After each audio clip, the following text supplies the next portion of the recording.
Most people can name Elvis, Chuck Berry, and Little Richard when they think about the 1950s. But the decade had an entire underground of groups that built the foundation those names stood on. And today, we're going through 12 forgotten bands that changed 1950s music forever. Band number 12, the Orioles. Baby, please don't go. Baby, please don't. If you want to understand where doo-wop came from, you start with the Orioles. Formed in Baltimore in 1947, originally as the Vibranaires before the name change in 1948. They were among the very first vocal groups to strip away the big band arrangements that had dominated pop music and replace them with something small, spare, and emotionally direct. Their instrumentation was minimal: guitar, bass, and voices. Lead singer Sonny Till sang with a heartfelt intimacy that nobody had really done in recorded pop music before, not with that level of raw feeling and vulnerability. Their debut single, It's Too Soon to Know, went to number 1 on the Rhythm and Blues chart in 1948, and that alone would be enough to earn them a place in the story. Oh, never leave me, baby. Please don't go. The Orioles also started the then novel trend of vocal groups taking their names from birds. The Cardinals, the Crows, the Flamingos, and the Penguins all followed their lead, a naming convention that became one of the most identifiable markers of the doo-wop era. It was their 1953 recording of Crying in the Chapel that crossed over and reached number 11 on the pop chart, making them one of the first R&B vocal groups to reach a mainstream white audience in meaningful numbers. Elvis Presley recorded his own version of that song 12 years later in 1965 and took it to number 3 in the United States and number 1 in the United Kingdom. The Orioles cut 121 sides for Natural and Jubilee Records between 1948 and 1954. Don't go, don't go, don't go, don't go. Tragedy struck the group along the way. In November 1950, guitarist Tommy Gaither, the spine of their live sound, was killed in a car accident near Baltimore while traveling between shows. 2 other members, George Nelson and Johnny Reed, were severely injured in the same crash. The group rebuilt and kept recording, but Gaither's loss was a blow they never fully recovered from. They disbanded in 1955, by which point, as Britannica noted, they had been all but forgotten as pioneers. They were inducted into the Rock and Roll Hall of Fame in 1995. By then, most of the original members were already gone. You took my love and don't, baby, please don't. Band number 11, the Clovers. I met a fine chick built just right. The Clovers were formed in 1946 at Armstrong High School in Washington, D.C., and they became the most commercially successful R&B vocal group of the early 1950s, racking up 21 hit records in 6 years on Atlantic Records, more than any other act in the label's history during that period. What separated them from the competition was a combination of smooth harmony, a willingness to be a little raunchy, and an instinct for rhythm that felt genuinely new. Their run of hits in the early 1950s, Fool, Fool, Fool, One Mint Julep, Ting-a-Ling, and Good Lovin', was built on a sound that bridged the gap between blues and the emerging rock and roll in a way nobody had quite done before.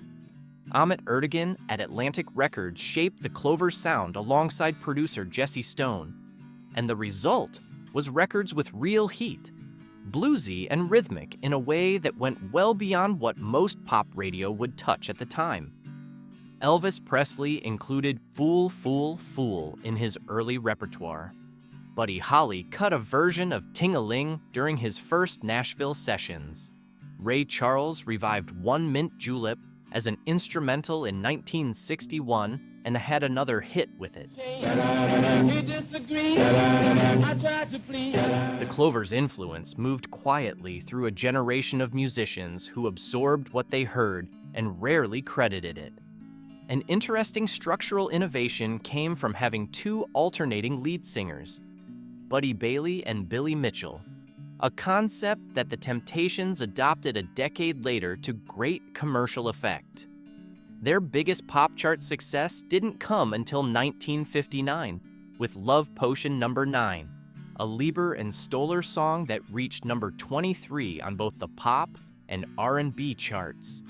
By the time that record came out, the original sound that made them great was already half a decade behind them. Band number 10, the Moonglows. You hurt me over and over again. The Moonglows had an origin story as interesting as anything in 1950s music. Harvey Fuqua and Bobby Lester had been friends in Louisville, Kentucky, before Fuqua moved to Cleveland and formed a group called the Crazy Sounds in 1951. A year later, while performing at a Cleveland club, they caught the attention of disc jockey Alan Freed, who had been building a radio audience for rhythm and blues music since 1951 and was one of the most powerful figures in bringing black music to a wider audience. Freed became their manager and renamed them the Moonglows, after his own radio nickname, Moondog. I love you, that's why. Their early recordings went nowhere, but after signing with Chess Records in 1954, everything changed. Their first Chess single, Sincerely, led by Bobby Lester, went to number 1 on the Billboard R&B chart and reached the top 20 of the pop chart. The McGuire sisters covered the song almost immediately, a white pop version that climbed to number 1 on the pop chart and sold far more copies, while the Moonglows received almost no mainstream radio play. It was a pattern that repeated relentlessly across the decade for black R&B artists who found their own songs reaching larger audiences through sanitized cover versions. The Moonglows released several more R&B hits through the decade, including most of all in 1955. We Go Together in 1956 and 10 Commandments of Love in 1958. My heart refuses to learn. Among their most remarkable connections, in 1959, Harvey Fuqua began working with a young singer from the Washington, D.C. group, the Marquis named Marvin Gaye. Fuqua eventually brought Gaye with him when he moved to Detroit and joined Motown's production team. The Moonglows were inducted into the Rock and Roll Hall of Fame in 2000. Band number 9, the Spaniels. Good night, sweetheart. Well, The Spaniels formed in 1952 at Roosevelt High School in Gary, Indiana, and their story is one of the most remarkable and most unjust in all of 1950s popular music. Lead singer James Pookie Hudson wrote "Goodnight, Sweetheart, Good Night" in 1954 when he was a teenager, and the group recorded it for VJ Records in Chicago. The song climbed to number 5 on the R&B charts and brought the Spaniels genuine national attention for the first time. I hate to leave you. Then, the McGuire sisters covered it, a syrupy, smoothed-out pop version that dominated mainstream radio and reached number 2 on the pop chart. The Spaniels' original barely got a chance. Hudson later lost the rights to the song through legal maneuvering that left him and the other members without royalties from a recording that went on to appear in films including American Graffiti, La Bamba, and 3 Men and a Baby, and in Chrysler television commercials seen by millions. When disc jockey Alan Freed refused to air the Spaniels' original version of the song on his radio show, reportedly because VJ Records had not listed him as a co-writer, the group lost its best shot at national mainstream exposure. Well, it's time to go. Adding to the injustice, the Spaniels had also recorded their own version of The Twist for VJ, a recording that was shelved because producers deemed it too sexually suggestive. Chubby Checker's version of the song, recorded in 1960, became one of the biggest pop hits in history.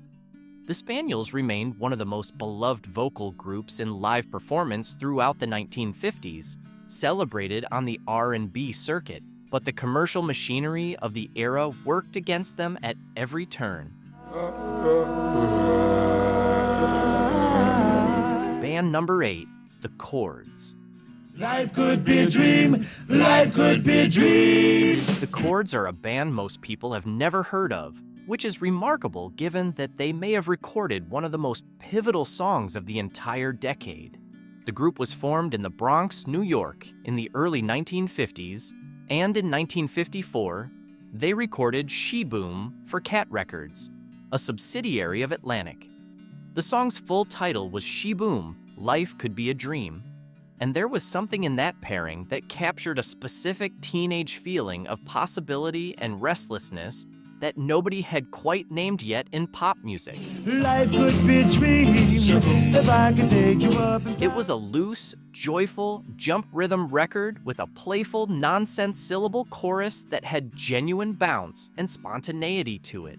It crossed over from the R&B chart to the pop chart at a time when that almost never happened for a black vocal group, and it did so without any particular industry machinery behind it. Music historians have consistently pointed to She Boom as one of the first rock and roll records to become a genuine mainstream pop crossover hit, landing on both the R&B and pop charts simultaneously in the summer of 1954. Almost immediately, a Canadian quartet called the Crew Cuts recorded a cleaned-up, faster pop version for mainstream white radio, and that version reached number 1 on the pop chart. Sweetheart, hello, hello again. Shaboom and open, we'll meet again, boom. The Chords' original, the one that invented the sound, peaked at number 5 on the pop chart and was largely supplanted by its own cover in the public imagination. The pattern was infuriating and common. Black artists creating something new, white artists repackaging it for a broader audience, and the originators fading from view.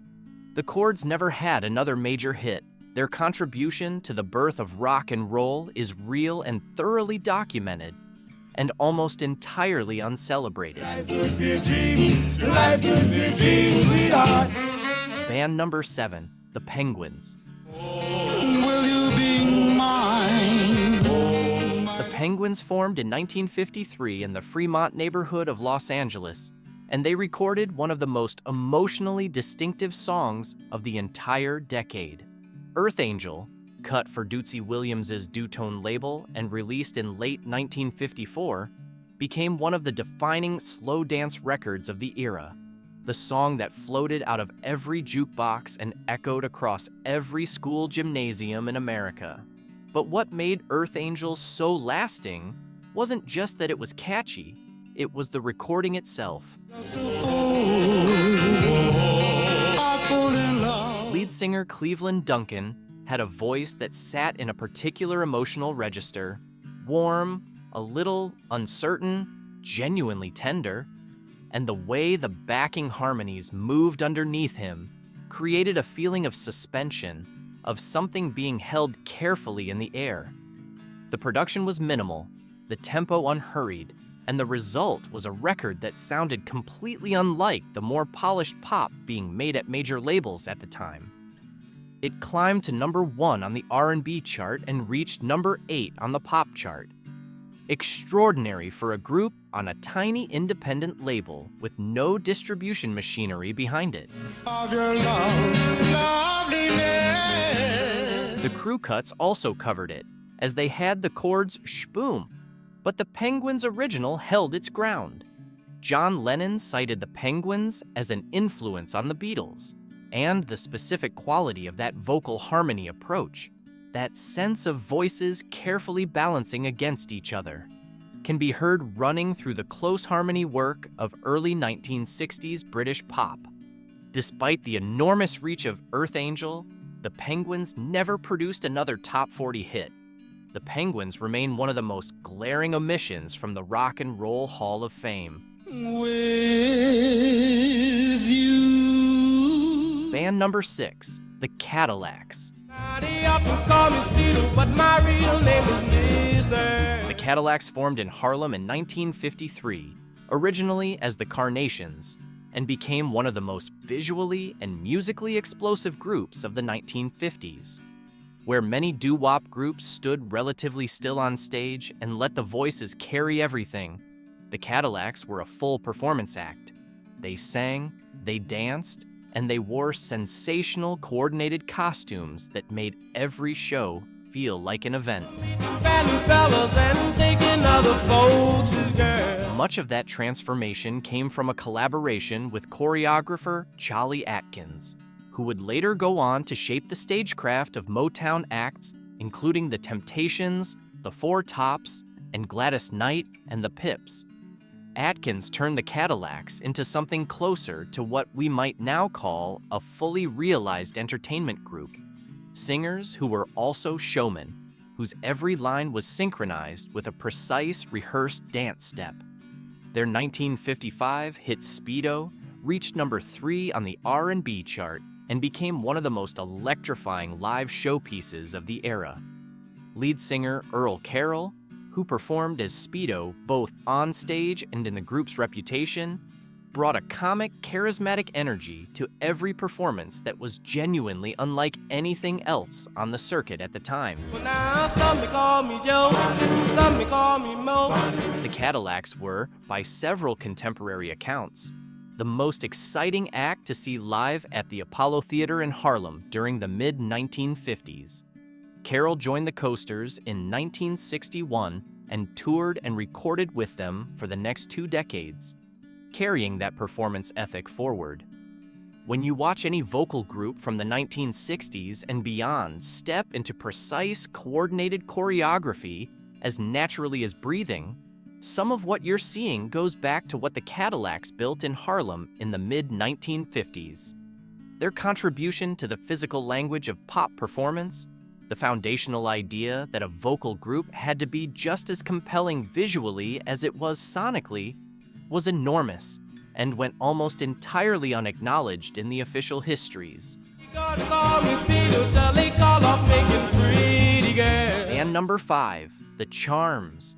We'll never break for the love you ever did. The Charms are almost completely forgotten today, which is a shame, given how clearly they sat at the crossroads of R&B and early rock and roll.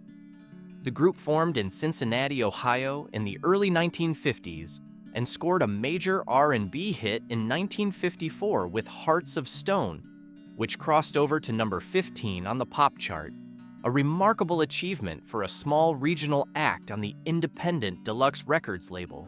Oh, your love is there. The Fontaine Sisters, a white female trio with major label backing, covered the song almost immediately for Dot Records, and their version climbed to number 1 on the pop chart, completely eclipsing the Charms' original in the mainstream marketplace. The Charms tried again in 1955 with Ling Ting Tong, which reached number 5 on the R&B chart before a cover version by the Five Keys pulled focus away. The same story repeated. Led by Otis Williams, a different Otis Williams from the future Temptations member of the same name, the Charms were a smoothly arranged vocal group with a genuine gift for melody and an accessible sound that should have translated easily to pop radio.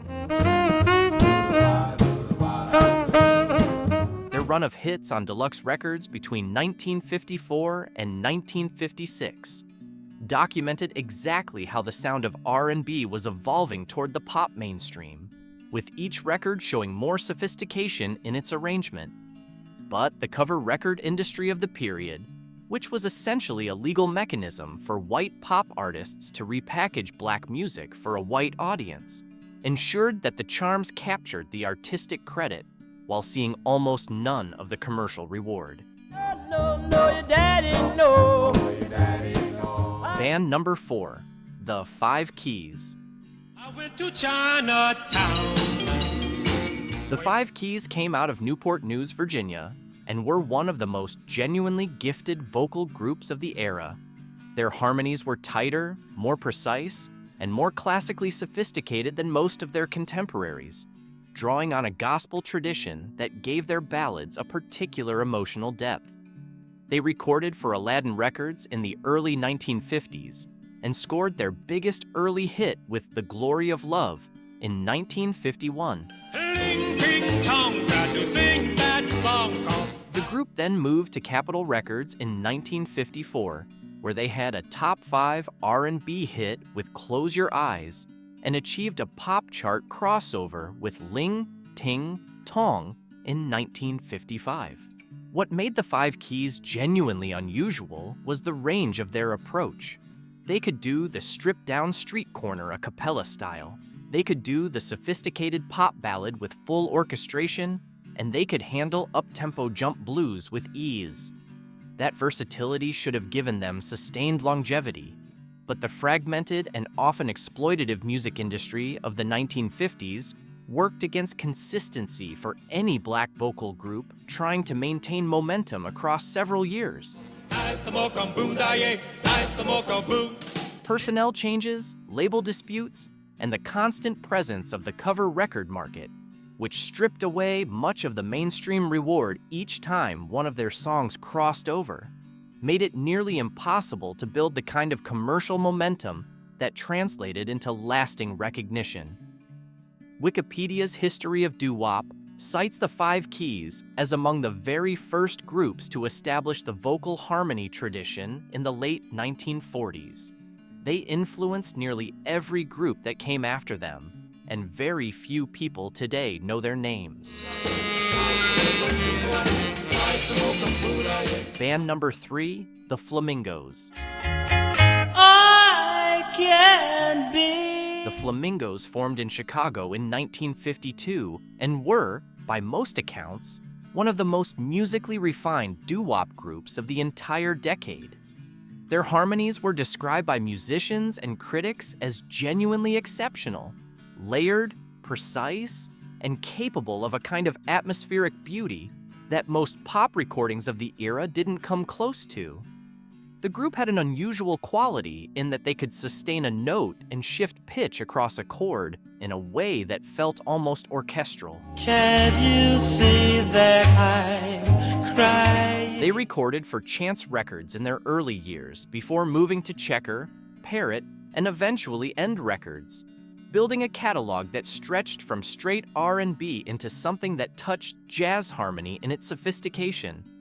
Their 1959 recording of I Only Have Eyes for You, released toward the end of the decade, remains one of the most hypnotic records of the entire 1950s period. The producer's use of echo and reverb gave the song a dreamlike, underwater quality that sounded genuinely unlike anything else on the radio, and it reached number 11 on the pop chart. Johnny Maestro, the lead singer of the interracial Bronx group The Crests, has said he became interested in R&B vocal harmony specifically after hearing the Flamingos on Alan Freed's radio broadcasts in New York. Paul McCartney has cited the Flamingos as an influence, and their vocal approach can be heard running directly through the close harmony work that defined early 1960s British pop. They are in the Rock and Roll Hall of Fame, inducted in 2001, but in most mainstream conversations about the decade, their name rarely comes up.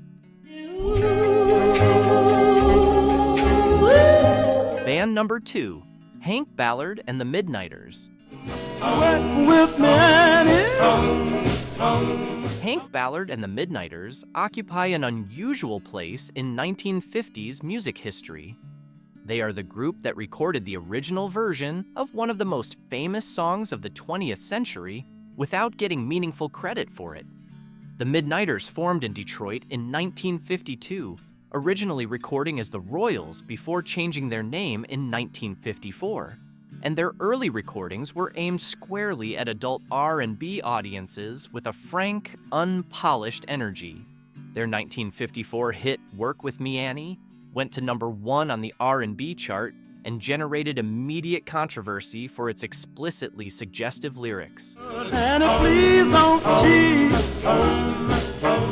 radio stations banned it. Parent groups complained about it, and it sold in enormous numbers anyway. It was exactly the kind of record that made nervous television producers and pop radio programmers uncomfortable and made teenagers love it. The song spawned a series of answer records from other artists, including Etta James's The Wallflower in 1955. Then, in 1959, Ballard wrote and recorded The Twist, a song built on a simple dance motion with a groove that was hard to resist. It appeared as the B-side of a single and went largely unnoticed. When it eventually reached American Bandstand host Dick Clark's attention, he had it covered by Chubby Checker, a young Philadelphia singer whose version was almost identical to Ballard's recording. Checker's version went to number 1 on the pop chart in 1960 and then returned to number 1 again in 1962, making it one of the most commercially successful pop singles of the entire rock era. Ballard, as the songwriter, collected royalties. But the cultural credit, the television appearances, the magazine covers, all of that went to Checker. The Midnighters had done the creative work and watched someone else take the moment. Band number 1, The Crows. The Crows are sometimes credited with recording one of the very first rock and roll crossover hits, which would be enough to guarantee them a place in any honest history of the decade. The group formed in Harlem, New York, in the early 1950s, and in 1953 they recorded G for Rama Records, a small New York independent label with limited distribution. The song crossed over from the R&B chart to the pop chart, reaching number 14 on the Billboard pop chart. I love that girl. At the time, that kind of crossover success for a black vocal group on an independent R&B label was genuinely unusual. The pop chart was overwhelmingly dominated by white artists, and black acts rarely broke through without major label backing or a white cover version to do the heavy lifting. With G, the Crows did it on their own. Music historians have long debated exactly where to mark the moment when rock and roll became a mainstream pop phenomenon, and G is consistently cited as one of the strongest candidates for that milestone. Arriving in 1953, slightly ahead of the wave of crossover records that would follow in 1954 and 1955. I'm not taking chances, 'cause I love a lot. The influence it had on the doo-wop groups that came after was direct and acknowledged. Young singers on street corners and in high school hallways across the country heard the Crows on the radio and understood that the door to the pop chart was something they might actually be able to walk through. The Crows never matched that success again and faded from public consciousness within a few years. Today, even dedicated fans of 1950s music often draw a blank at the name. But the door they kicked open in 1953 stayed open, and hundreds of groups walked through it. The names that tend to dominate the history of 1950s music are the ones that survived the decade and became legends, the ones whose faces ended up on album covers and in museum exhibits and on stamps. But behind them were dozens of groups who built the actual sound, who took the risks, who wrote the songs and sang them first, and watched someone else take the commercial moment. The cover record industry, the racial segregation of pop radio, the exploitative contracts and lost royalties, all of that is part of this story too. These 12 forgotten bands that changed 1950s music forever deserve to be remembered as more than footnotes. If you enjoyed going through all of this, hit that like button and subscribe. There are more of these coming your way.